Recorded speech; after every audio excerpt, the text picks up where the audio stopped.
ఈరోజు చాలా మంది బాధపడిపోతారు. అందరూ అడుగుతున్నారండి, అన్నులు, మీ దేవుడు నీకేమిచ్చాడు, ఏడిచేస్తా ఉంటారు. ఎందుకు ఏడుస్తావు? ఏదో ఇస్తున్నా దేవుడా, నువ్వు చెప్పగలను ఉంటాను, నాకు ప్రాణాన్ని ఇచ్చాడు, ఆయన ప్రాణాన్ని నాకు ఇచ్చాడు, ఆ తాను నా కొరకు సమర్పించుకుని నా కొరకు బలియాగం అయ్యాడు, నా పాపాల నుండి నేను విడిపించాడు.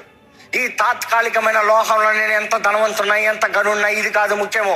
ఆ రాజ్యంలో నాకు ఘనమైన స్థానాన్ని ఇస్తానికి దేవుడు ఈ లోకంలోకి వచ్చాడు. You see, we are just so occupied. దేవుని నమ్ముతాం కూడా స్వార్థం కొరకే. భగవంతుడికి ప్రార్థన చేయి, ఎందుకు నాకు పాస్ మార్క్ వస్తుంది, లేకపోతే నాకు డబ్బులు వస్తాయి, లేకపోతే నాకు పలానా వస్తాయి కాబట్టి ప్రార్థన చేయి. నో, నువ్వు నిజమైన క్రైస్తవుడు నిరూపించబడేది శ్రమల మధ్యలో నువ్వు నిలబడతావు. క్రైస్తవుడు నిరూపించబడేది నువ్వు క్రీస్తుని వెంబడిస్తున్నావు అన్న సాక్షివి. నీకు ఏమి కలగనప్పుడు, ఏమి దొరకనప్పుడు,